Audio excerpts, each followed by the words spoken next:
केवल 7 दिनों में खूबसूरती। रूप पे मरने वाले चमड़े के व्यापारी, आत्मा का गुण तुम क्या मुझे नहीं देख सकते कि मैं कौन हूं। तुम सब के सब चमड़े के व्यापारी हो। चमड़े का व्यापारी मत बनिए, राम और कृष्ण का भजन कीजिए।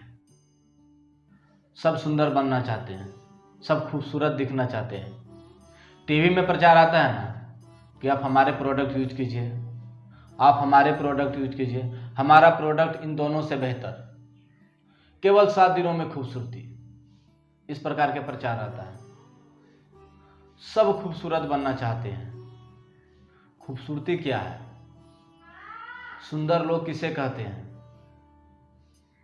एक ऋषि हुए जिनका नाम अष्टवक्र था।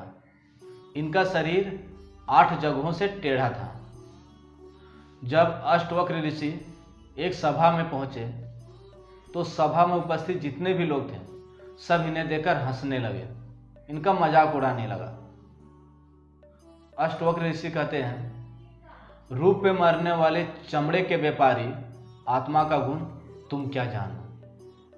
सभा में जितने भी लोग उपस्थित थे सब के सब हंसने लगे, सब अष्टवक्र ऋषि का मजाक उड़ाने लगे।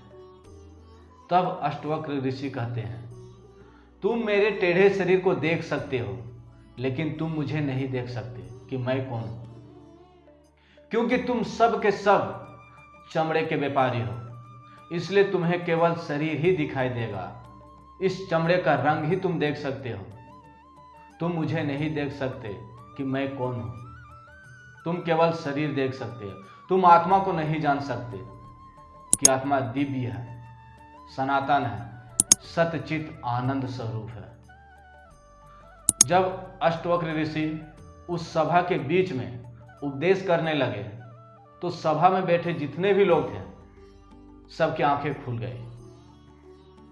सब समझ गए कि खूबसूरती शरीर का नहीं होता, खूबसूरती अंदर होती है, खूबसूरती आत्मा का होता है। खूबसूरती क्या है? सुंदर लोग किसे कहते हैं?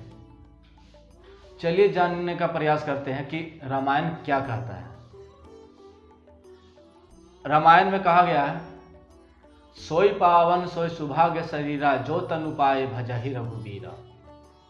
वही शरीर सुंदर और पवित्र है जिस शरीर से राम और कृष्ण का भजन किया जाता है। सवाल का जवाब मिल गया।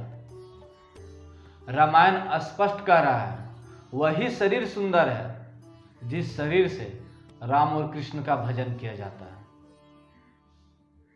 कहने को तो पूतना भी बहुत खूबसूरत थी। जब भगवान श्री कृष्ण को मारने के उद्देश्य से अपना रूप बदलकर स्तन में विष लेकर जब पहुंची तो लक्ष्मी, सरस्वती, गौरी और रति को भी लज्जित कर दे इतनी खूबसूरत रूप धारण कर ली थी।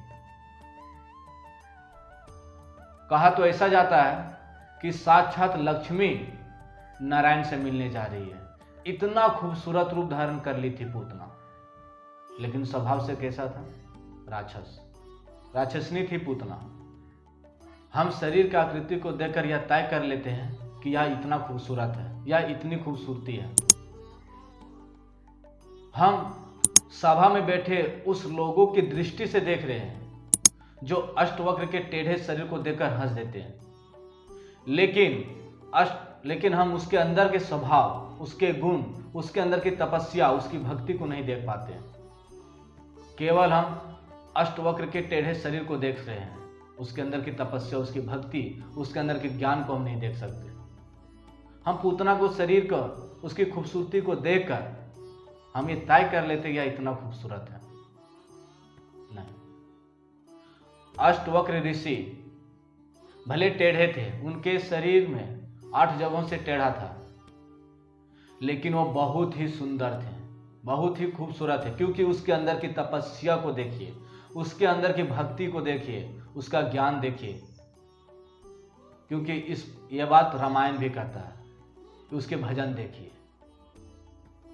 पूतना दिखने में तो साक्षात लक्ष्मी दिख रही थी, लेकिन उसका स्वभाव कैसा था? राक्षसनी का। शरीर को, आकृति को देखकर यह तय नहीं किया जा सकता कि कौन कितना खूबसूरत है। इसका जो मापदंड है वह रामायण है। रामायण का यह चौपाई। सोई पावन सोई सुभाग्य शरीरा, जो तनु पाए भजहि रघुबीरा। स्पष्ट कहा गया है वही सुंदर और पवित्र है जो राम और कृष्ण का भजन करता है। अष्टवक्र ऋषि महात्मा थे, महान भक्त थे, इसलिए वो सुंदर है।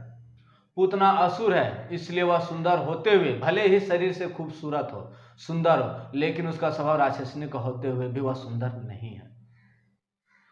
चमड़े का व्यापारी मत बनिए, राम और कृष्ण का भजन कीजिए। हरे कृष्णा।